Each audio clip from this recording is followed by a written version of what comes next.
अध्याय 1। कौंतिल्य वन का रहस्य।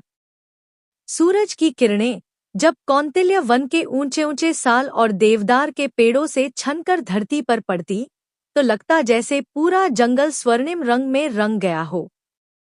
यह जंगल कोई साधारण जंगल नहीं था। यहाँ की मिट्टी, हवा और पत्तियां भी शांति की भाषा बोलती थीं।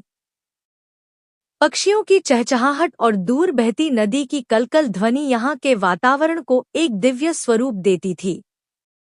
किंवदंतियों के अनुसार कौंतिल्य वन को प्राचीन ऋषि कौंतिल्य ने स्वयं बसाया था। यह जंगल केवल पेड़ों और जानवरों का घर नहीं था, यह एक जीवित आत्मा थी।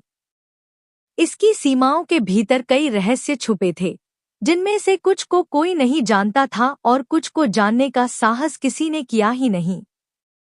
इसी जंगल के दक्षिणी छोर पर बसा था चिंतनगढ़ नामक एक छोटा सा गांव। यहाँ के लोग प्राकृतिक जीवन जीते थे, कृषि करते, जड़ी बूटियों से औषधियां बनाते और जंगल के साथ सामंजस्य में रहते। गांव के लोगों की श्रद्धा जंगल की वनदेवी में थी, जिन्हें वे कौंतिल्या माता कहकर पुकारते थे। अरण्य एक साधारण बालक। इस गांव में रहता था एक 14 वर्षीय लड़का अरण्य। उसका नाम ही जंगल जैसा था, गंभीर, रहस्यमय और स्वाभाविक। अरण्य के माता पिता दोनों ही बहुत पहले एक रहस्यमय बवंडर में मारे गए थे, जब वह केवल 6 वर्ष का था। तब से उसे गांव के एक वृद्ध ऋषि गुरु वसुंधर ने पाला पोसा। अरण्य बचपन से ही बाकी बच्चों से अलग था।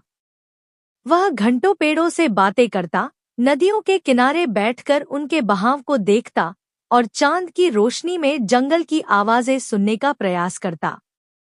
उसे ऐसा लगता मानो जंगल उससे बात कर रहा हो, कभी संकेतों में, कभी हवा की सरसराहट में। एक रहस्यमयी रात्रि। एक रात गांव में अजीब सी घटना घटी। आसमान एकाएक काला हो गया। सितारे मानो डरकर छुप गए हों और जंगल की सारी आवाजें थम गईं। ऐसा सन्नाटा पहले कभी नहीं देखा गया था।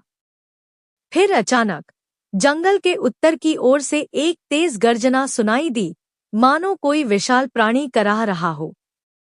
गांव के लोग डर से अपने घरों में दुबक गए, पर अरण्य ने अपनी छत पर चढ़कर उस आवाज को सुनने की कोशिश की।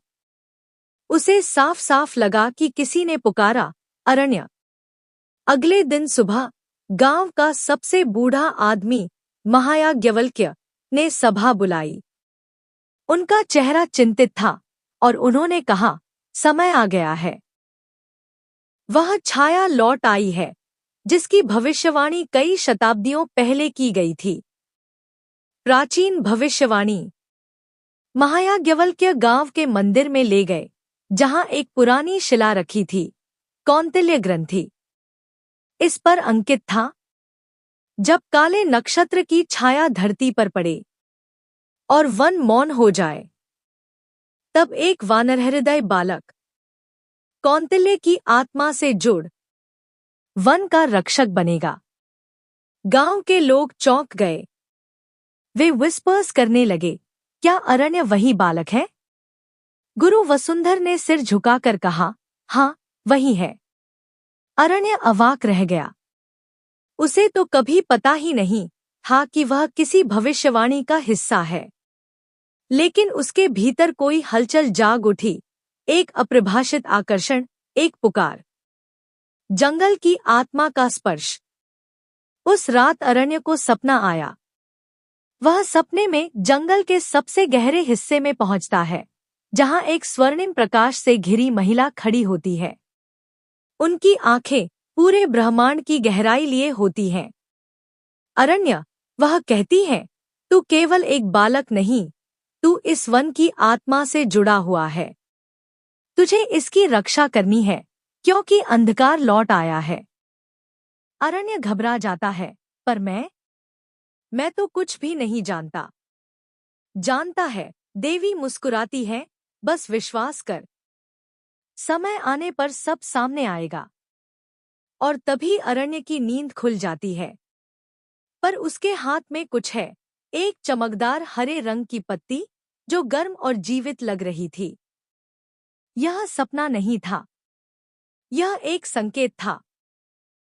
अगर ये कहानी अच्छा लगा हो तो एक लाइक कर दीजिएगा। आगे और वे बहुत कुछ होने वाला है तो चैनल को सब्सक्राइब कर दीजिएगा और बेल आइकन को दबा दीजिएगा ताकि नेक्स्ट पार्ट अपलोड होते ही सबसे पहले आपके पास वीडियो आए। धन्यवाद।